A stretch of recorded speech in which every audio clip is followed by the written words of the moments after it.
Galasim Iwasaki skustuvą. Iwasaki toks kultinis veikėjas, vieni brangiausių skustuvų, kokie egzistuoja,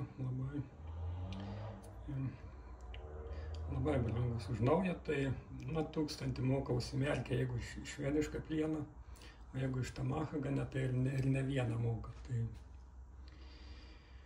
konkrečiai markės niekada nerašo japonai, tiesiog švediškas, tai yra manančių, kad 14N20, 14C28N, tai greičiausiai taip ir yra, nes tikrai ten ne 12, koks, kaip matom, šiek tiek rūdyja, korozija nėra atsparus, bet aišku, kaip ir kiekvienas plienas, jeigu yra anglies ten nemažai, tai jis vis tiek rūdyja, jeigu neprižiūrėti.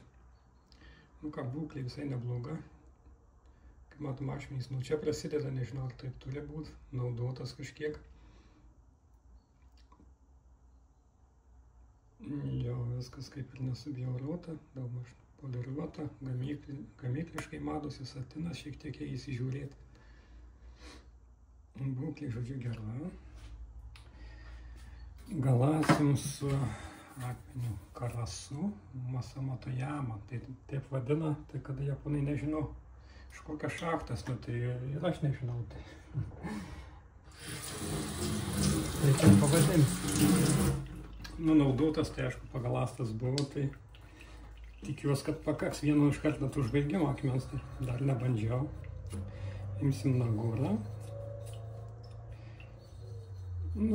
Karasu tai visie, tai tokie margi, su karasu tai varnos, japoniškai tai čia kažkam pasirodė panašu į varnas, tai tos dėmes, tai taip ir vadinasi tokie akmenys, tai jie paprastai smulkus, aisas sluoksnis, jie užbaigimai jau grynai labai smulkus, turėtų tiekt.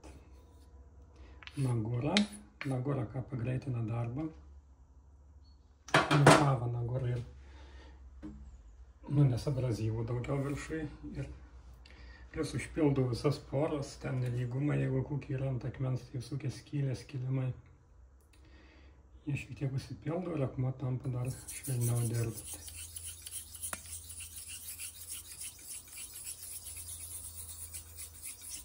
Tokias rudos juostos jūs yra įtartinas, bet čia, kaip matom, jums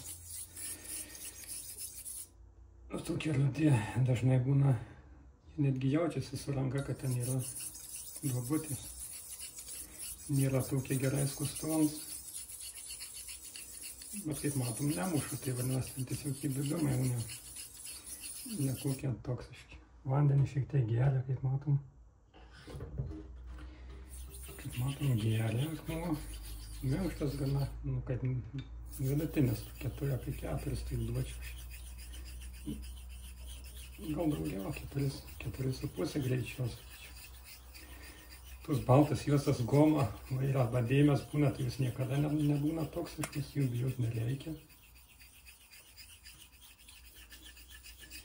Pažiūrėsim, kiek jis tinkamas. Minkštas, gana švelnus, tai aš galvoju, kad būtent nerūdėjančiam plienui, nes jis vis dėlto toks agresyvesnis, gaunasi didesni karbidai, pas jų yra gan chromų, tai jie galvoju, tiks gerai, nes sušvelnint šiek tiek tą agresiją.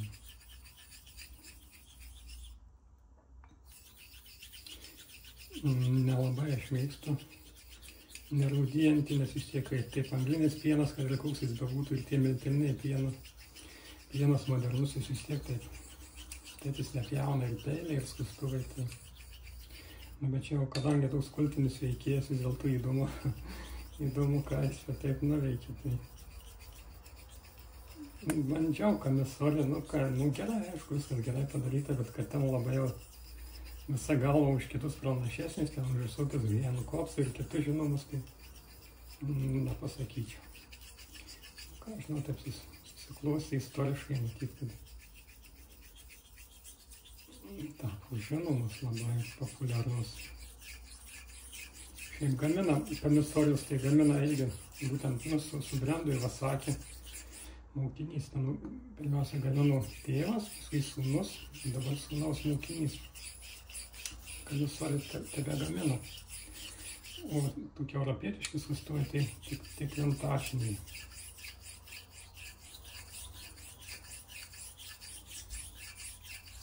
Va, tokia istorija. Jo, vis dėlto tie jaučiasi tie kietesni, tie rudi. Tai mes jų nenaudosime, nes jie skustuvai tai vis dėlto nenaudinga. Gali būti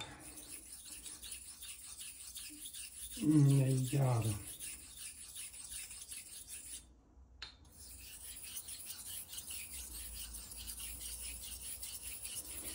Pradeda lept skustuvas, jaučiasi, kad lempa.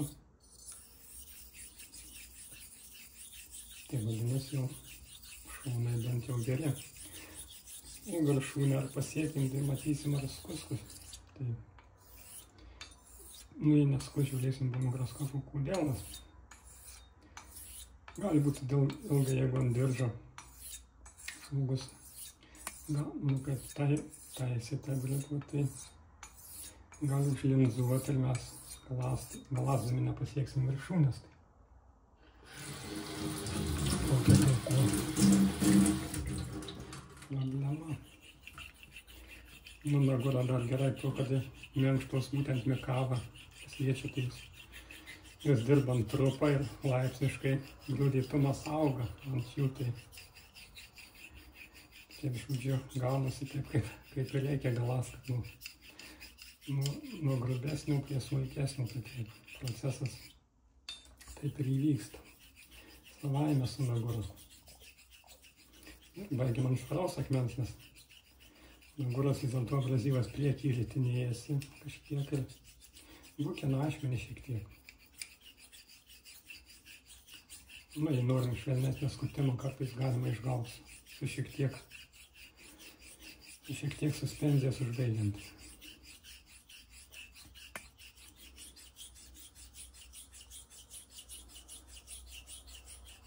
Kampams skiriam dėmesį, nes jaučiasi, kad atrodo, kad nors ir ašmenys, čia netiesus, žmogus galando vis į priekį. Tai japonai dažnai pasitaiko, kad toks morkos sindromas į priekį daugiau nugalando. Priekį skirsim atskirai dėmesio daugiau. Atrodo, įsilyginam, klausom atsako. Ar vienodai visur švelniai, kaip trinasi į akmenį.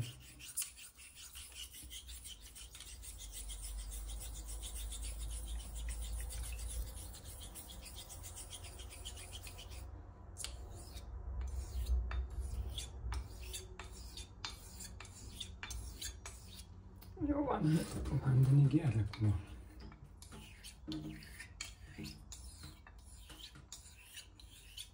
Dabar visai nespaudžiam ir užbaiginėjam.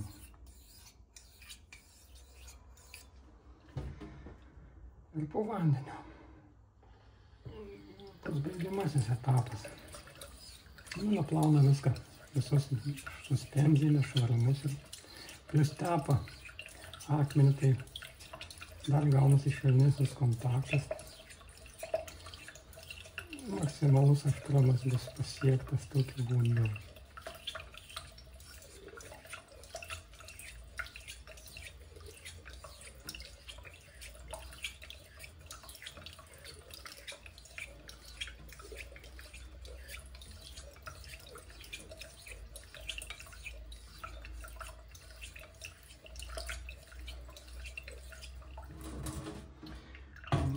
Tiesos momentas. Nuvalom, ir bandom skusti.